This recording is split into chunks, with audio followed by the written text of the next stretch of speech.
Good evening all of you. Sir आणि madam दोघांनाही खूप खूप थँक्यू की तुम्ही एकदम स्ट्रक्चर्ड प्रोग्राम दिलात. सुरुवातीला ह्या प्रोग्राम बद्दल बरेच माहिती कळाली होती, बरेच जणांना रेफरन्स मिळाला होता. 2 वर्ष झालं ट्राय करत होते, करायचं.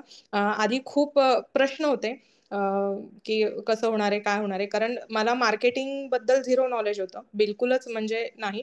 आणि मला एकतर सोशल मीडिया किंवा सोशल प्लॅटफॉर्म बद्दल एक फोबिया होता की म्हणजे की कसं वर्क होतं किंवा ते कितपत ऍप्लिकेबल आहे, किंवा बरेच जण पुश करायचे पण मी त्याच्यासाठी कधी प्रयत्न नव्हता केला की एक मला जर त्याच्याबद्दल नॉलेजच नाहीये तर मी त्याच्यात एंटर नाही करू शकत, एक असं होतं.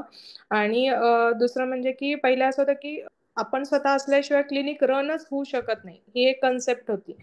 तर मग ह्या कोर्समधनं मला तो फायदा खूप झाला की एकतर तुम्ही स्ट्रक्चर प्रोग्राम कसा करू शकता, तुम्ही रिक्रुटमेंट पासून जी डिटेलिंग दिली आहे की फिजिओथेरपिस्ट अपॉइंट करताना काय क्रायटेरिया घेतले पाहिजेत किंवा कसं, तर हे डिटेलमध्ये जे सांगितलंय तर त्याचा मला खूप फायदा झाला. पॅटर्न डेव्हलप होऊन जातो ब्रेनमध्ये की नाही हे असं आहे, हे असंच करायचंय किंवा हे असंच चालतं.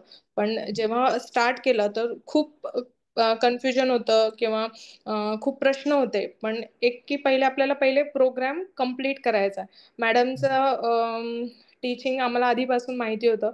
त्यांच्यामुळे म्हणजे मी एक असं हे सांगेल की आज जे काही आहोत ते मॅडमच्या जे त्यांनी आम्हाला मोटिवेट केलं त्याच्यामुळे आहोत खरं.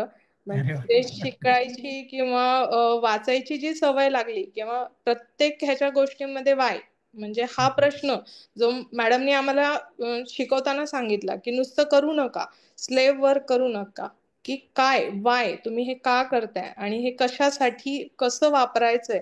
तर म्हणजे ते एक असं की नाही पहिले आपल्याला प्रोग्राम बघायचा आहे कसं आहे. मॅडमवर खूप विश्वास होता, सरांनी खूप छान प्रकारे अगदी डिटेलमध्ये व्यवस्थित सांगितलं. आता मी इम्प्लिमेंट करायला सुरुवात केली आधी, पण आता प्रोग्राम कम्प्लीट झाल्यानंतर न जे स्टार्ट केलंय तर त्याच्यामध्ये मला एकतर टेलिफिजिओबद्दल म्हणजे मला काही कल्पनाच नव्हती त्या गोष्टीबद्दल की हे कसं चालतं. हो बाबा, त्याच्याबद्दल मला एक क्लिअरिटी आली. सेकंड, मार्केटिंग बद्दल जी भीती होती तर ती म्हणजे ऑलमोस्ट गेलीये. आता मी त्याच्यामध्ये ट्राय करते की कसं जसं तुम्ही सांगितलंय तर त्यानुसार स्टेप बाय स्टेप आपण कसं करू शकतो. ते की स्टॅग्नेशन आलं होतं की आपण असलं तरच प्रॅक्टिस चालते किंवा ते एक डोक्यामध्ये राहिलं होतं. तर आता तो प्रोग्राम कसा करायचा आहे किंवा आपण नसताना क्लिनिक कसं रन होईल किंवा मल्टिपल ब्रांचेससाठी जो माझा कन्सर्न होता की हे कसं होतं बाबा. म्हणजे सगळ्यांचं बघतं, मॅडमला मी पहिल्यापासून फॉलो करते, पण मग हे कसं वर्क होतंय किंवा काय ह्याच्याबद्दल मला काहीच कल्पना नव्हती.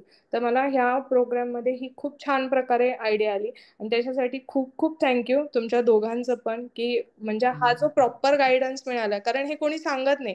म्हणजे आम्ही बऱ्याच सिनियर्सची ह्याबद्दल बोललो पण म्हणजे कोणी त्यांच्या प्रोफेशन मधले एवढे बारकावे सांगत नाही. हा फक्त तुम्ही करा, पण कसं करा आणि कशी सुरुवात करायची ह्याच्याबद्दल कधी कोणी डिटेल सांगितलं नव्हतं. जे सर म्हटलं कॉम्पिटिशन बाबा, पण म्हणजे तुम्ही तो हेच ठेवला नाहीये. त्याच्याबद्दल खूप खूप थँक्यू. आणि नक्कीच म्हणजे फ्युचरमध्ये तुमची खूप मदत लागणार आहे आम्हाला सगळ्यांनाच. Most welcome. Most welcome. We are खूप हिअर खूप थँक्यू. For that.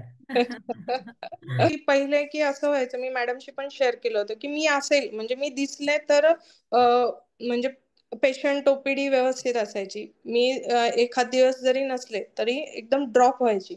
तर आता असं होत नाहीये. म्हणजे जो फ्लो आहे तो मेंटेन राहतोय. इव्हन म्हणजे तो इन्क्रीज झालाय.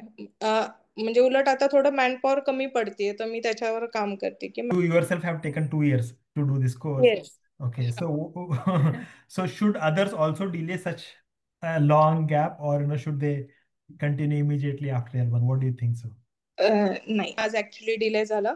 बट म्हणजे मी फिजिओथेरपिस्टला तर नक्कीच सजेस्ट करेल की आपल्याला असं वाटतं की आपल्याला सगळं माहिती आहे, बट आपल्याला ह्या बारीक सारीक म्हणजे छोट्या छोट्या गोष्टी आहेत ह्या आपल्याला माहिती नसतात.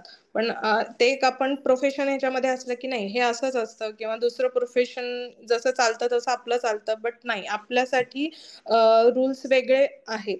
ते जोपर्यंत आपल्या प्रोफेशन मधले आपल्याला सांगणार नाहीत तोपर्यंत तो आपल्याला फायदा होणार नाही. जे कॉन्स असतात की बाबा ह्या छोट्या छोट्या गोष्टी आहेत ह्या मॅटर करतात खूप जास्त, तर मी नक्कीच सजेस्ट करेल की फिजिओथेरपिस्टला की तुम्ही हा प्रोग्राम नक्की करा. हे नक्कीच खूप फायदेशीर आहे. एक सांगेल मी पॉइंट इथे की 2 वर्षापूर्वी म्हणजे विषय असा झाला होता की लाईक जसं म्हटलं स्टॅग्नंट झाले बास आता, म्हणजे काय हे नाहीये ह्याच्यामध्ये ग्रोथ नाहीये. त्याच्यावरनं तुमचा रेफरन्स मिळाला होता की जस्ट जॉईन दिस वर्कशॉप फर्स्ट आणि मग डिसाईड कर.